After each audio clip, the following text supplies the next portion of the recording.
It took 24 attempts for me to beat the beginning trials, but for the middle trials it only took me 12. Which leads me to the question, are the middle trials easier than the beginning trials? The answer is kinda, yeah. For a damageless run, I did eventually find the middle trials to be easier.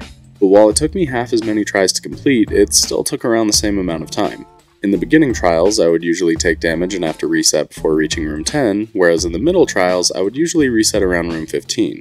So while there were half the amount of resets, each run lasted about twice as long. But here are a few features of the middle trials that make it easier. In the first 5 rooms, there is a constant updraft, making it easy to glide and dodge projectiles. The only real concern is room 3. You have to be sure to take out the archers with bomb arrows, as they can cause a lot of problems. Rooms 6 through 10 seem challenging due to the darkness, but once you memorize the layout of the rooms, and once you realize that you can use ice arrows to one-shot the 2 Fire Lizalfos outside and the Fire Wizrobe in the next room, it becomes very easy. The Hinox is a little scary at first, but just use stasis to get a guaranteed eye shot and then get a few hits in with any weapons. The last 5 rooms, 12 through 16, are where the real challenge lies. Immediately upon entering room 12, you need to use Cryonis to place 2 blocks like this to hide behind. If you're too slow placing your Cryonis pillars, you will be shot. From here, you can just peek out to snipe all the Guardians.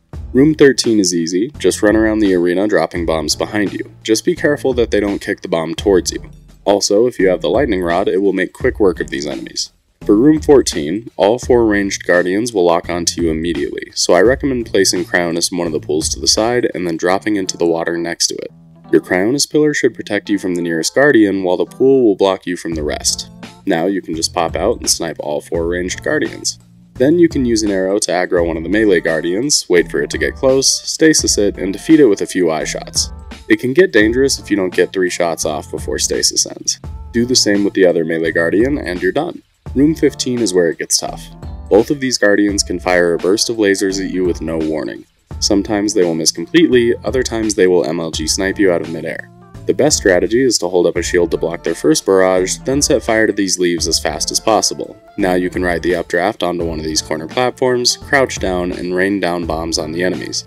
Although if you're unlucky like me, one of them will just helicopter up onto your platform to ruin your day.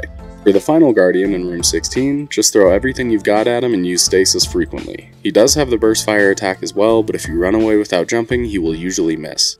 And in 12 attempts, I beat the middle trials without taking any damage.